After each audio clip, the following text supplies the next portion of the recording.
Hey y'all, it is 5:43. We're about to get out here. I don't have no ice this morning because somebody decided to cut the ice machine off. Uh, um, so I'm just sipping on some water, and then we're gonna get this walk started. All right, so we out here. Wait a minute. I do not have my sweat rag. Hold on. All right, try this again. Why do I need a sweat rag? Because sweat, and I don't like to wipe it with my hands or my shirt, so I always walk and have a towel with me, whether we're walking or I'm at hold down hottie practice, or if I'm at Sunday dinner, I will always have a towel because I want to be able to wipe my face. I went to bed early, but I still feel tired. But anyway, let's get to it.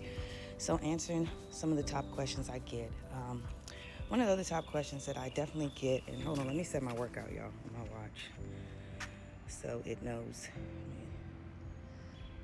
Because yesterday I didn't start it till after I talked to y'all. So even though my watch still counted my steps, it didn't count it as part of my workout. So anyway, so one of the top questions I get, of course, is, well, how do you make money living abroad? Can you work in Mexico? All those things. So the way we make money is through, I'll tell you, well, there are several ways.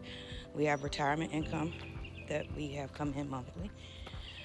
That sustains, covers everything we need. But it also means that we have to be, intentional about how we spend our money, what we do, and all those things, because it's it's just a limited income that takes care of all of our necessities and some of the things we want. The other way we make money is we work online.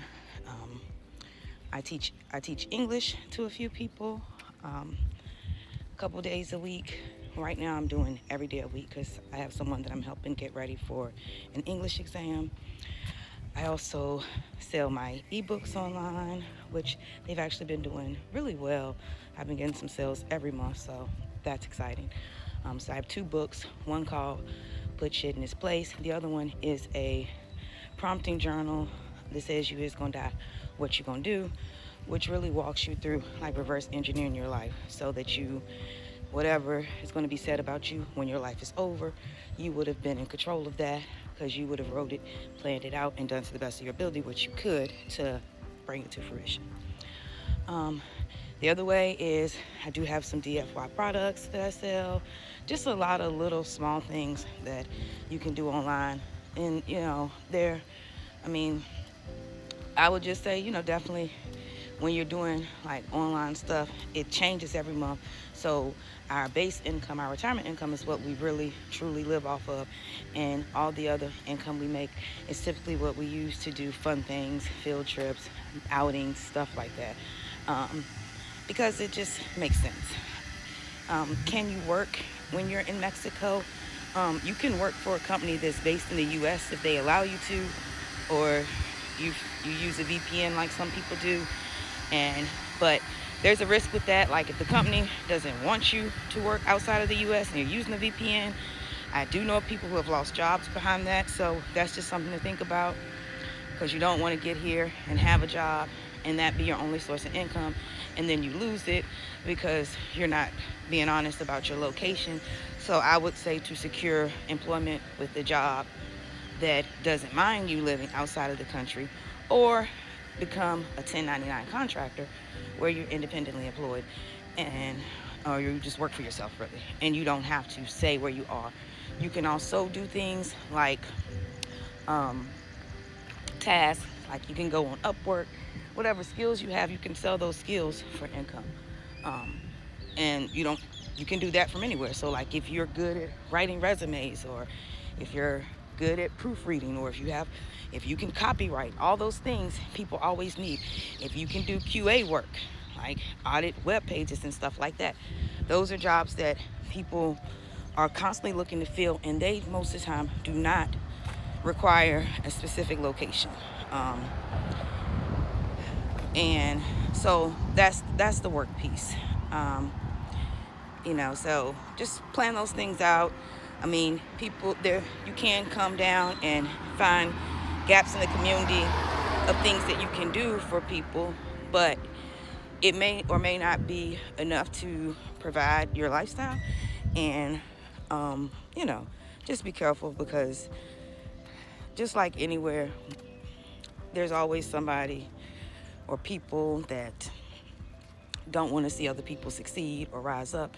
So they're going to always have something negative to say, or they're going to have an opinion, and they will slander you and try to ruin what you're starting, just because they don't like the idea of you coming to make space in a space that they were before you. So that's still a real thing. There's still some crab in the bucket mentality going on down here. So don't think just because you move abroad that all the people that you meet are going to rock with you, or are going to be kind or warm and welcoming, because that has not been true at all. I can't say that every interaction I've had has not been welcoming, but you just know that some of the community is not really community. Some of it's just a facade, so you just gotta work through, find the community that you can connect with, because there are several you can choose from. Or you can just build your own community piece by piece, having different relationships with different people, and not be tied to any one group or organization, which is what I've chosen to do for my life, because I'm neutral. I don't know anything about y'all expat group beef or any of that stuff, so I don't even want to be in it, because I didn't come to Mexico for that. And the way my trauma is set up, I'll black out and snap out. So I just keep my peace, because I don't have time for it.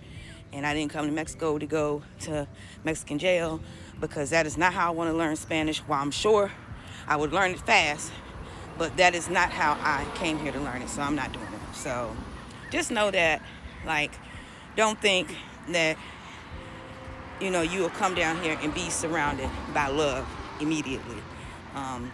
You may be, welcomed initially, but then you just have to keep filling it out and keep growing and keep deciding where you want to be. But you just got to have your own agenda.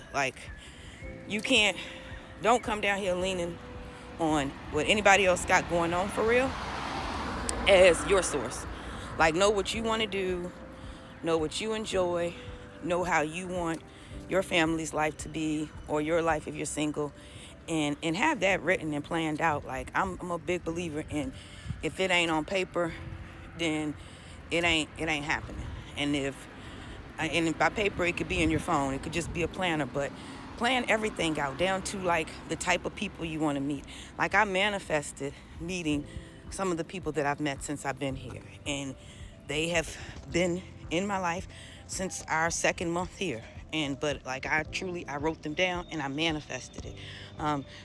Specifically relating to my Mexican friends, what I wanted in Mexican friends, and I truly got that. One of my closest friends here, is everything that I wrote down on paper that I said I wanted for my Mexican friend. And now we have all these aligned goals, dreams, and things we like to do. So just know that you can't legally work in Mexico. And to be honest with you, if you wouldn't even make any money that you are used to making, and it wouldn't be enough probably to provide for your life, because you'd have to work around the clock.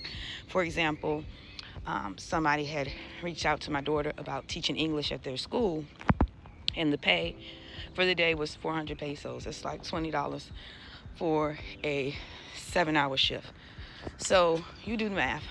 It's $2 and some change an hour USD. And so just figure it out, make a plan, trust your plan, trust the process, know that things are going to go wrong, because that's just part of how shit happens. But you'll be okay. But just always have a plan, a plan B, C, D.